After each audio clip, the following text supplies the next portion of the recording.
Buenos Aires y me encuentro con otra producción valiente, que es del lado de la justicia, vino del lado de la justicia, un fallo que realmente nos sorprendió, no por los fundamentos que sí compartimos absolutamente, sino por la decisión de una persona que, siendo juez de paz de una ciudad en la que había una serie de interrogantes, por lo menos yo tenía una serie de interrogantes respecto de ella, de la cantidad de conflictos y demás, realmente Sacomano me ilustró en ese aspecto, y la doctora puso blanco sobre negro, y también, después de leer su fallo, dije, qué persona valiente. Entonces, la doctora Jofré muy amablemente se prestó a venir a trabajar este tema con nosotros, que es el de la revinculación, que es un tema muy arduo, muy difícil. Y cuando le pregunté sobre el título del café de hoy, le acordamos de ponerle la revinculación, que es un dilema o un problema. El dilema es una cuestión de decir que teniendo un problema con un tema determinado, tenemos que optar por una cosa o por la otra sin profundizar. Y problema es cuando se corresponde analizar las distintas hipótesis o los distintos atravesamientos que puede llegar a tener una situación, que es la cuestión, nosotros lo identificamos con la cuestión de la revinculación. Bueno, para nosotros es un placer muy grande compartir este momento con usted. Espero que me escuchen bien todos. Primero les quería decir que si vamos a hablar de derechos del niño tenemos que ser valientes, no hay otra. Desde mi experiencia en Villa Gesell, que lamentablemente es como en el libro que trasciende, hubo muchísimos casos de abuso, por eso hace 5 años que, por las circunstancias y por casos que me tocaron, me vi en la necesidad de indagar en otra disciplina como la psicología, qué pasaba con el tema del abuso sexual infantil. Yo lo que noto estos últimos años, empezaron a aparecer, ¿me escuchan bien todos? Empezaron a aparecer modas. La del síndrome de alienación parental, la revinculación forzada y la que se viene, que es la custodia compartida, forzada. Yo digo que son modas que tienen un envase que es el interés superior del niño, pero la intención, según mi concepción, es acallar y amedrentar a los niños y a las madres o padres protectores de esos niños para que no hablen y la situación del incesto o del abuso quede silenciado. Y como todas las mentiras, la metodología de estas modas, de estas concepciones, es la confusión, se usa mucho término, mucha complejidad, pero en realidad, porque si ustedes se ponen a analizar el tema del SAP, uno a veces sorprende como una pseudo teoría que en Estados Unidos fue pergeñada por un médico que se publicaba sus propios libros, que no tiene aval científico ninguno, que era pedófilo, que se mató. Como esa pseudo teoría entró en nuestros tribunales como la gran panacea y fue muy bien vendida. Yo puedo decir desde mi lugar de juez que escuché hace 5 años a un colega en un congreso que se vanagloriaba de que él ponía presas a las madres que hacían falsas denuncias. Cuando si seriamente nos ponemos a estudiar un poco con los que saben, que son los que estudian en psicología, como Bernie Bloch o Sonia Bacar o otros, o Bonovich, por decir tantos prestigiosos científicos, que esto es mentira. La mayoría de las denuncias de abuso sexual, de incesto, son verdad. Se habla de un 8%, un 16% que no. Pero como dice Bernie Bloch, tampoco se puede hablar de que en ese error, en ese pequeño margen, puede haber mala fe. A veces hay error, hay malconcepción. Porque aparte, lo que yo veo que hay también es como que se está yendo contra concepciones que son de derecho natural, que son de sentido común. El niño no miente, hay que proteger al más débil, al más vulnerable. No se fuerzan los afectos humanos. Esas son concepciones de derecho natural. La madre, la tendencia de la madre a cuidar a la cría, a proteger, a llevarla al médico, la que va a percibir los síntomas de las cosas que le pasan a la criatura. Y aparte, cuando uno va leyendo, porque lo que yo veo que desde el ámbito jurídico, la obligación y responsabilidad, y yo creo que es lo que se viene en los estudios de derecho, es que nos tenemos que empezar a nutrir los abogados, porque los jueces somos abogados y la facultad de derecho es la cuna de los jueces, nos tenemos que empezar a nutrir de la multidisciplina y de los que saben, porque podemos hacer desastres como hicimos, por esa soberbia de creer que con concepciones jurídicas podemos entrar a decidir en temas tan delicados como es el tema del incesto, donde a medida que uno va abundando en lo que implica el incesto en una criatura, es uno de los delitos más terribles, depredadores de una identidad. Viene a mi mente la concepción de una criatura que decía que el padre, cuando abusaba, le decía: ¿quién te va a creer? Entonces todos nos tendríamos que preguntar: ¿quién te va a creer? Bueno, mi postura como juez es: yo te creo. Y en realidad todo el tema del fallo trascendió, pero el eje de este último fallo, porque hace 5 años yo tuve otro también, donde la mirada tenía que ser en el chico. O sea, los chicos no mienten. Hay una prestigiosa criminóloga y especialista en victimología, que es Isla Marchiori, que dice que cuando se habla de que el niño miente, es un mito. Los niños no mienten. Y aparte, ella hace un análisis muy interesante donde le da muchísima importancia a creer. Hay que creer en el relato del chico. ¿Por qué? Porque ella dice que creer en el relato del chico es creer en su dignidad humana. Cuando el doctor decía de las palabras, cuando hablamos de abuso, una vez fue muy bien planteado por una profesional, le decía: ¿por qué abuso? Entonces, buscando un poco la raíz etimológica de abuso, abuso es el uso excesivo. Ahora, fíjense en qué llamativo, el uso excesivo de niños, porque en realidad los niños siempre fueron ninguneados en la historia, siempre los minimizamos, y aunque ahora supuestamente estamos hablando que el niño es un sujeto de derecho, si realmente fuera así, tendría que haber en esta concepción, cuando hablamos de la vinculación, cuando hablamos del abuso, la mirada tendría que ser muchísimo más para el lado del niño, no de la presunción de inocencia del adulto que está acusado de abuso. Y no pasa así, si no, no hubiera llamado tanto la atención el fallo mío. Yo creo que hay un desconocimiento de lo que implica el incesto en un ser humano. No es solamente el efecto depredador de la identidad de esa criatura. Como decía Irene Intevi, un balazo en el aparato psíquico. O como hay otro que es Schenfeld, que lo pone entre los delitos que dice que son asesinatos del alma, porque se destruye a esa persona. Entonces, yo sé que esto va a llevar mucho tiempo, porque recién ahora se está un poco viendo de que lamentablemente el incesto es muchísimo más común de lo que nosotros creemos, porque ustedes, si no piensen que yo soy de Villa Gesell, que es un pueblito multidistancia, y me tuve que hacer experta en abuso por la cantidad de abusos e incestos. Entonces, y después uno, cuando va empezando a interconectarse con otras personas, otras víctimas en otros lugares, se da cuenta que no es una cuestión solamente de Gesell, aunque en Gesell les digo que es un gran tema, el tema del abuso, sino que está pasando en todos lados. Y no solo están pasando en la República Argentina, están pasando en el mundo.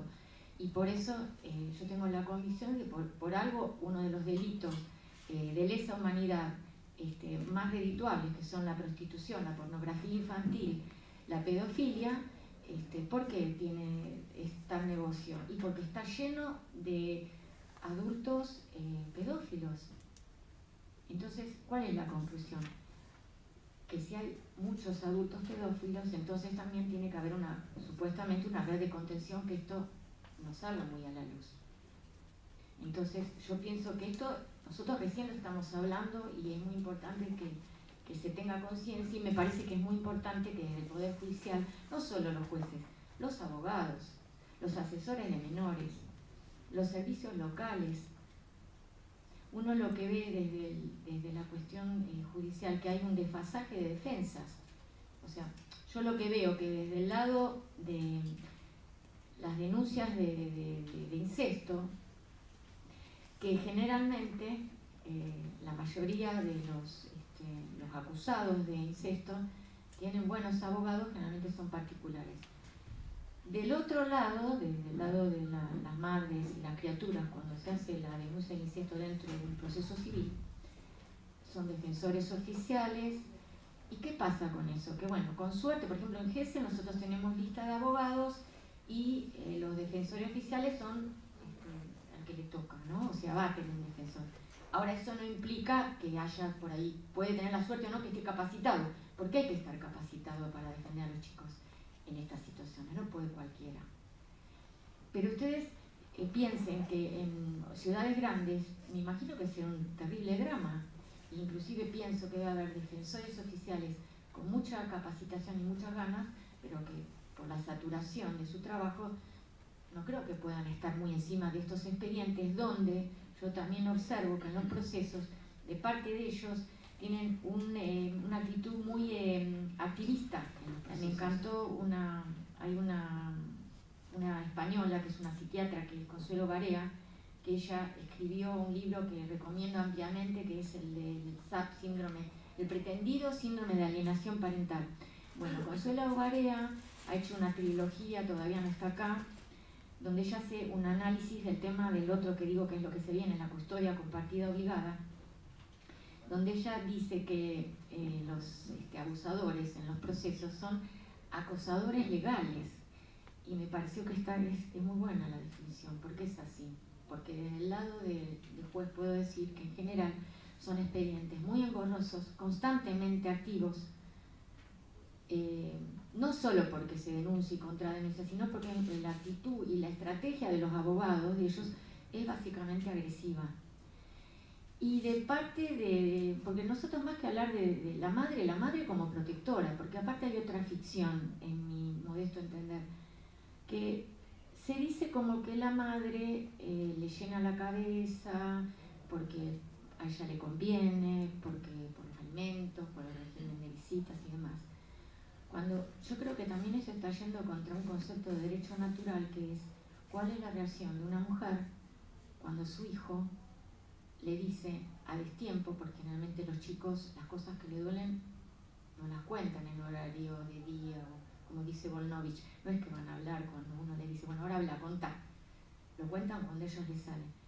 ¿Cuál es la reacción de una mujer pensando, presumiendo que su hijo es víctima de incesto o de abuso? Uno lo que ve en la práctica, que en muchísimos casos y la mayoría, es tan terrible y tan traumático que realmente o se niega o se minimiza. Cuando esa madre asume esa realidad terriblemente traumática, donde los expertos dicen que les produce a ellas mismas un estrés postraumático, por eso son las locas. No sé si ustedes ven que cada vez que las madres salen a defender visceralmente los derechos de los niños por una cuestión emocional, porque justamente como ellas están en una situación de estrés postraumático, entonces no tienen un equilibrio o un tipo de forma que caiga bien en los tribunales. Generalmente por ahí tienen personalidad alterada, porque están vulnerables. Todas esas cosas que son de sentido común, lamentablemente no son consideradas. No son consideradas que cuando una mujer aceptó lo que le estaba diciendo el hijo, y cuando le dice yo te creo, y donde además dice yo te voy a defender, la justicia la tendría que proteger, porque lo tiene que proteger al nene. Y no está pasando eso. Entonces nos tenemos que hacer un replanteo, que no es solo de tribunales argentinos, porque ustedes piensen que a nosotros nos están llegando ahora, recién ahora, literatura e investigación de abuso sexual infantil e incesto de Estados Unidos. El libro de Irene Intevi en su momento era el primer libro en castellano que hizo un estudio muy profundo del tema de incesto. El libro que le digo de Sonia Vaccaro es un estudio muy serio sobre el tema del SAP, donde en un análisis muy minucioso se ve cómo alrededor de una mentira se creó una moda.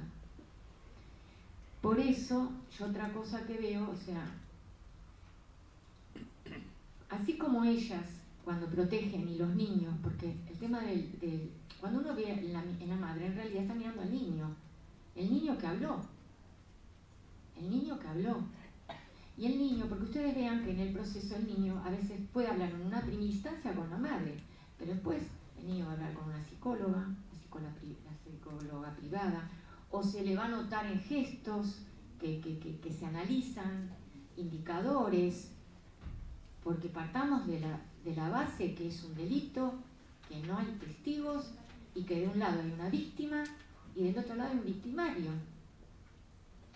Entonces, si estamos hablando de derechos del niño, si estamos hablando de la Convención de los Derechos del Niño, que es norma fundamental, la Convención de los Derechos del Niño es una norma fundamental mayor a todos los otros tratados. Y lamentablemente uno ve que en muchísimos procesos no se está cumpliendo eso. Y el Estado argentino, los jueces, somos parte del Estado.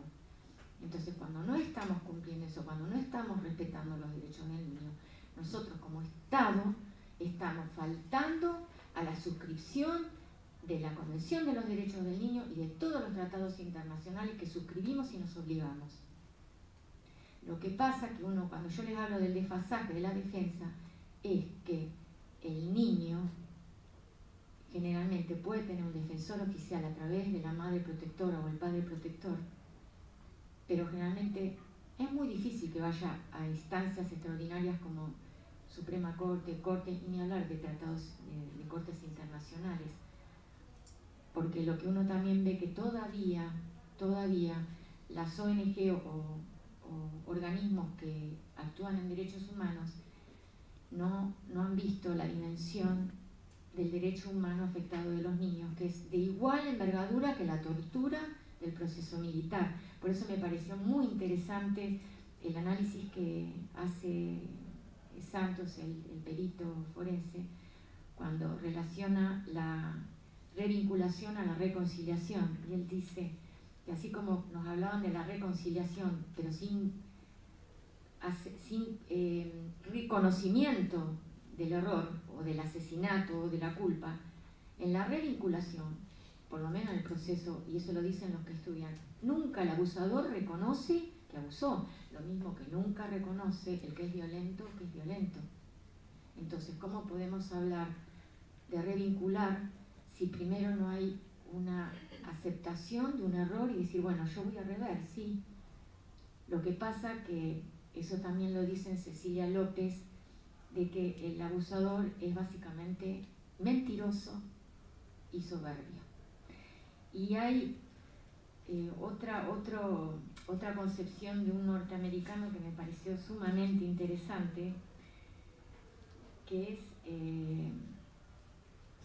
Singer Hussey.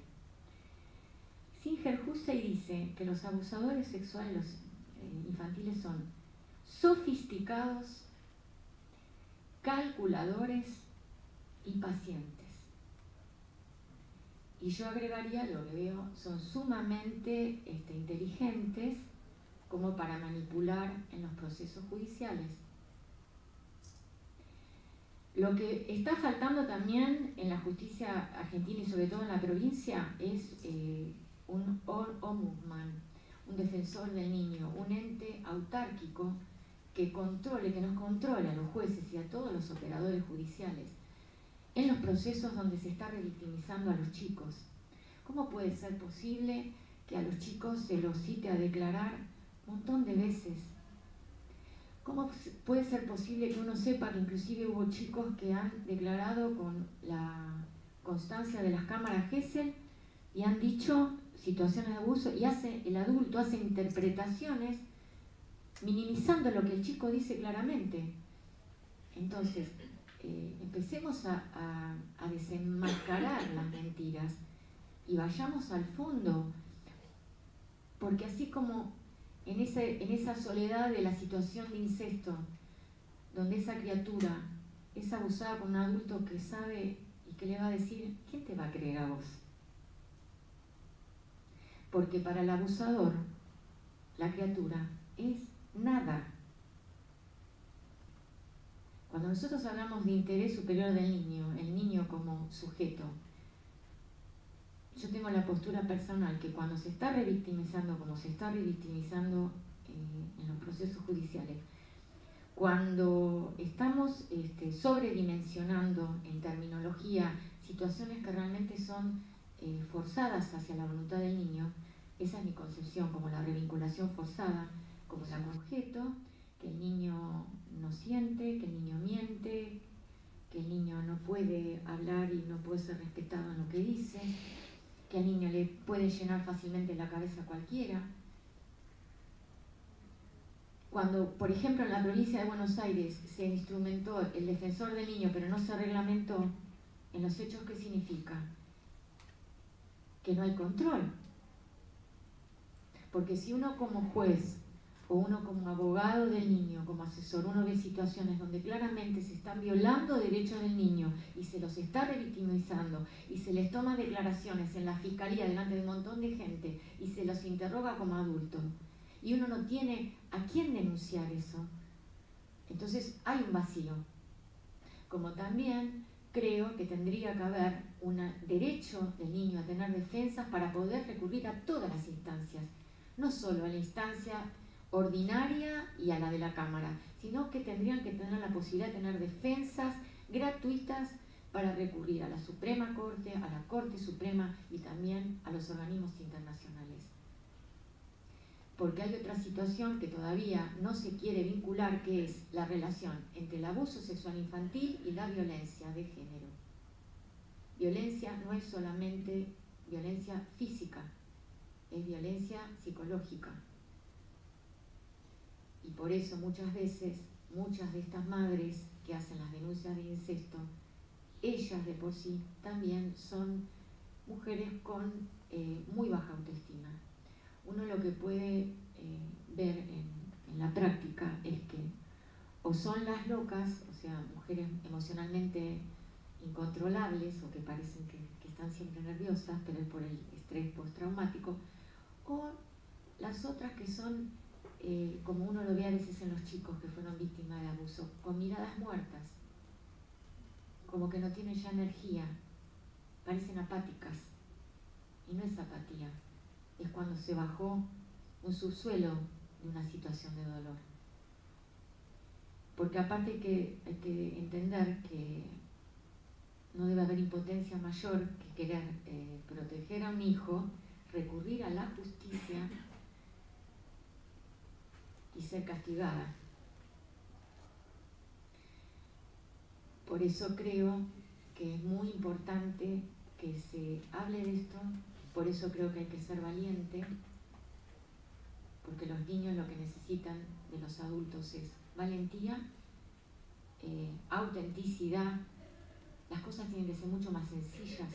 Cuando se complica tanto con terminología y academicismo, en realidad no se va a la parte humanística, que en realidad por eso el derecho tiene que volver a sus orígenes. El origen del derecho tiene que ver con la justicia, con el equilibrio entre el vulnerable y el que es, porque si no sería como era antes la ley de la selva. Y la justicia tiene que, justamente por eso la balanza. ¿Cuál es el símbolo de la balanza? Ayudo al que está más vulnerable, lo equiparo. Y ahí es la integración y el actuar de todos. Juez, abogados, defensores del niño. Y en la parte penal, que esa es la otra parte, donde también yo noté hace 5 años con mi primer caso, que había una terrible desconexión entre el ámbito civil y penal, parecía como que éramos islas flotantes. Como juez civil suspendía una visita, pero en la parte penal ni siquiera me mandaban las constancias. Bueno, eso con el tiempo también tiene que cambiar, porque en realidad penal y civil somos lo mismo. En el penal también se tiene que privilegiar el interés superior del niño. No es que es un concepto, porque generalmente lo usamos mucho los que estamos en civil, y me he dado cuenta que en el ámbito penal no se usa tanto ese tema, el interés superior del niño. No es tan esgrimido en la sentencia. En cambio, sí se privilegia más el principio de la inocencia del acusado. Y por eso es una realidad que la mayoría de los abusadores son impunes. Y yo puedo hablar de mi territorio, que es Villa Gesell. Un montón de casos se han suspendido las visitas, y no solo incesto, que ese es el otro tema. Los chicos que son abusados por adultos que después circulan en el pueblo y siguen impunes. Y otra cosa que decir en Entevi es que el que abusa de un niño va a abusar de otros. Nosotros cuando dejamos impune a un abusador es como dejar una fiera, va a volver a abusar, va a haber nuevas víctimas. Por eso creo que este círculo existencial que tiene que ver con la historia humana se tiene que ir acabando.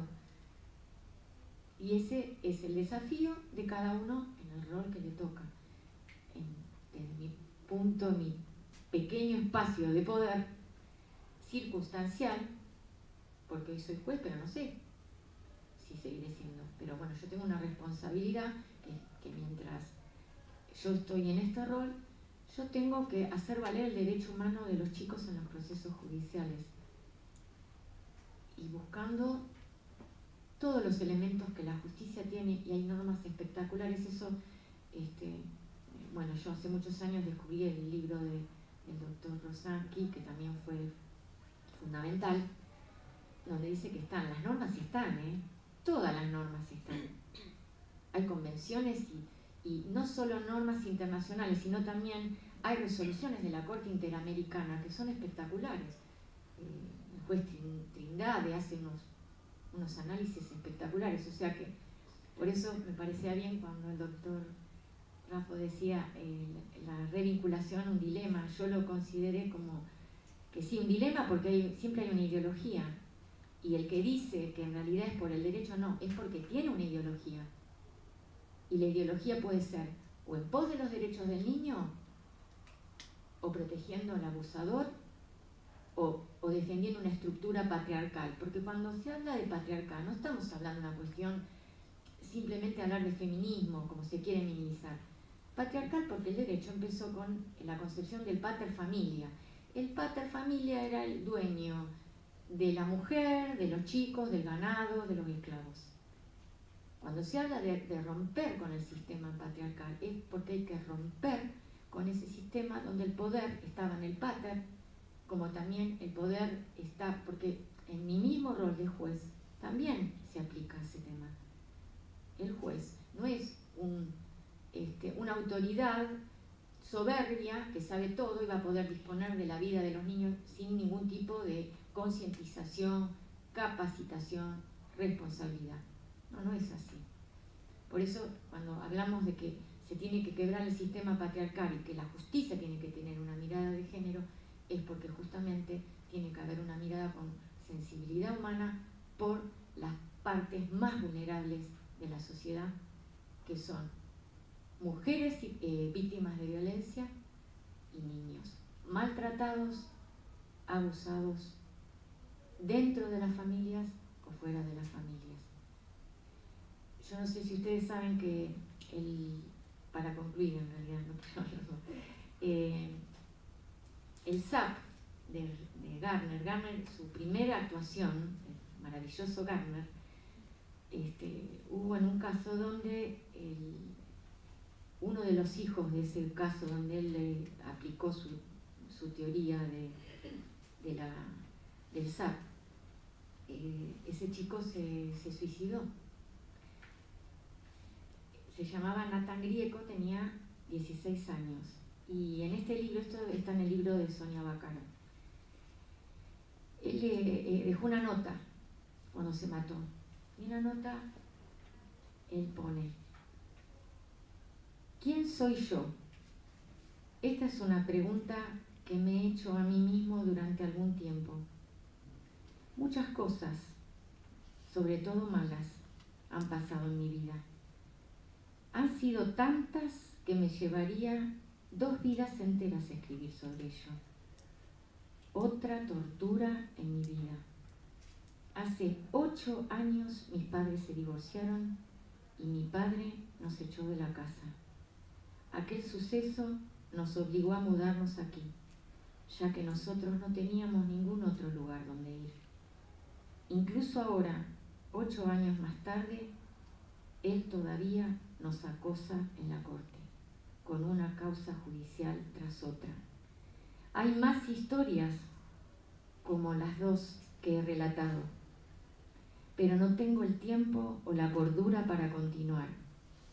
Así termina este capítulo de tormento infinito en mi vida. Esta carta en Estados Unidos causó conmoción y acá no se conoce. Paradojalmente, yo hace muchos años fui a una conferencia de alguien que fue el que promovió el SAP acá en Argentina y que escribió un artículo que fue paradigmático en el mismo lugar donde, bueno, años después, por suerte, pude escribir mi propia visión sobre ese tema del abuso.